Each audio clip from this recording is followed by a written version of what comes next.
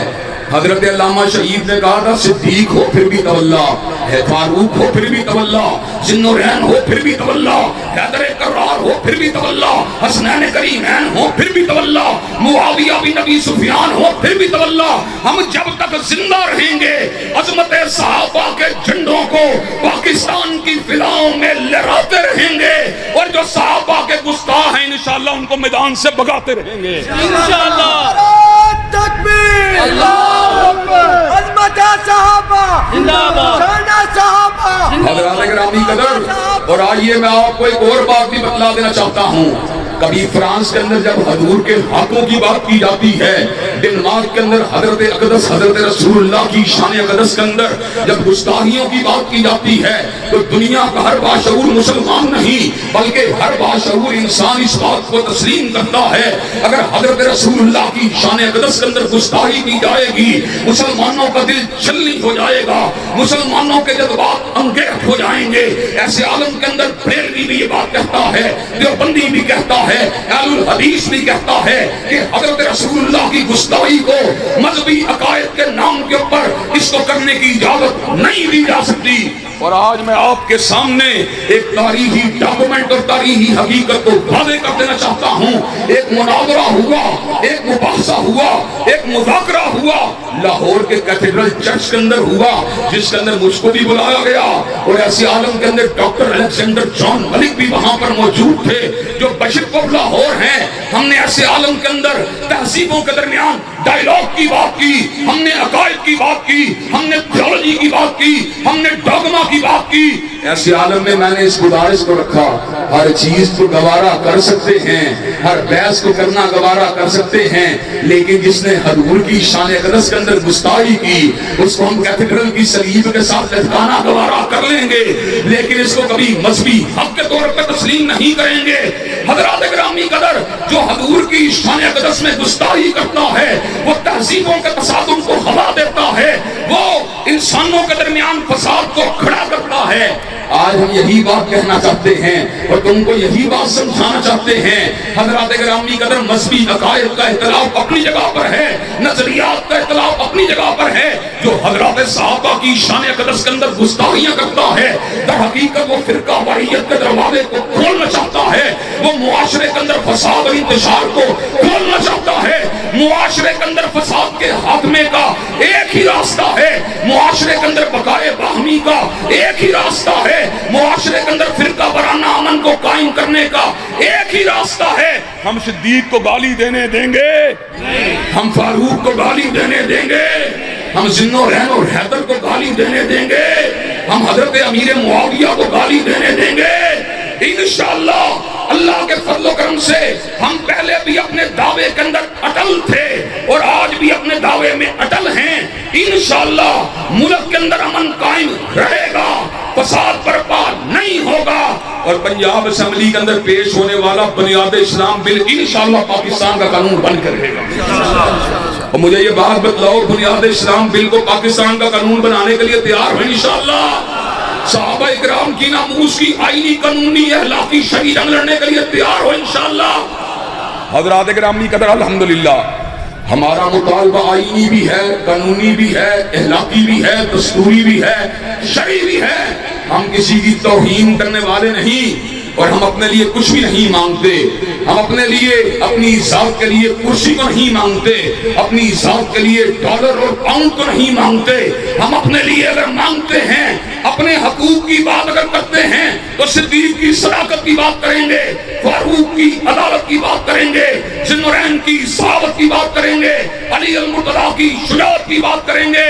اور چوک بیگم کوٹ کے لوگوں، کیا حضرت شہید ملت کے مشن کو آگے بڑھانے کے لیے تیار ہو انشاءاللہ؟ وقت کے حکمرانوں سے تحفظ نام بنیاد اسلام بل کو منظور کروانے کے لیے تیار ہو انشاءاللہ؟ اور صحابہ اکرام کی تکفیر اور ان کے اوپر جو چپ و شتم کرنے والے لوگوں کا راستہ روکنے کے لیے تیار ہو انشاءاللہ؟ شب گریزاں ہوگی آخر جلوائے خورشید سے، اور یہ چمن معمور ہوگا نغمہ توحید سے۔ وآخر دعوانا الحمد